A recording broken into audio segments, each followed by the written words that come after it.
છોકરીઓને મેં જાતે સાંભળી છે કે અમે તો બહુ પ્રેક્ટિકલ છે, અમને પૈસા મળે છે, અમને આ કરવામાં કશો વાંધો નથી. કોઈ છોકરો અને છોકરી 3, 4, 5 વર્ષ સુધી રિલેશનમાં હોય અને પછી રેપની ફરિયાદ થાય છે, તો શું એ ખરેખર રેપની ફરિયાદ હોય છે કે તોડ પાણી હોય છે? મોટા ભાગે બળાત્કારની 1000 માંથી 995 ફરિયાદ ખોટી હોય છે.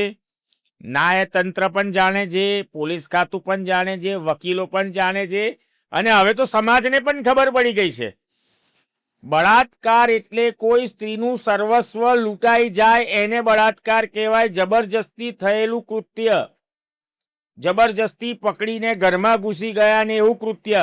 પરંતુ છોકરી જાતે જ હોટલમાં 50 વાર જાય, આધાર કાર્ડ આપે, ચોપડામાં સહી કરે, રૂમમાં જાય, હસતા હસતા ઉતરે, ચેટિંગમાં આઈ લવ યુ મોકલે, જાત જાતના મેસેજો થતા હોય, હજાર કોલ થતા હોય, અને પત્ની છે કોઈની, પતિ કહે કે તારો આ બોયફ્રેન્ડ છે, હવે હું તને છૂટાછેડા આપીશ, બળાત્કારની ફરિયાદ કર. અને પોતાનું ઘર બચાવવા એના બોયફ્રેન્ડ સામે બળાત્કારની ફરિયાદ કર. કેટલી કુંવારી છોકરીઓ ઘરમાં 5-10 હજારની આવક ના હોય, પરણિત પુરુષને ફસાવે, પૈસાનો તોડ કરે, ઘરમાં ખબર પડે કે લગ્ન થવાનું હોય એટલે બળાત્કારની ફરિયાદ કરે.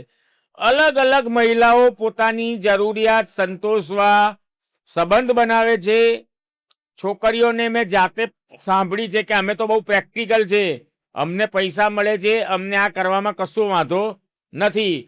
પરંતુ જ્યારે ઘરે ખબર પડી જાય એટલે બળાત્કારની ફરિયાદ કરવાની, માણસને બદનામ કરવાનો, માણસને જેલમાં મોકલવાનો અને પછી સમાધાન પેટે તોડ કરવાનો, જેવી જેની ઇજ્જત 5 લાખથી લઈને 50 લાખ સુધીના તોડ થાય. ઘણી વખત તો ખાલી અરજી આપીને જ તોડ થાય. બળાત્કારની જેટલી FIR થાય છે ને એના કરતાં 5 ગણી વધારે અરજીઓ થાય, અને અરજીમાં તોડ પાણી થાય, અને સમાજમાં કોઈને ખબર ના પડે. ઇજ્જત બચાવવાના પૈસા વ્યક્તિ ગમે ત્યાંથી પૈસા લાવીને આપતો હોય છે.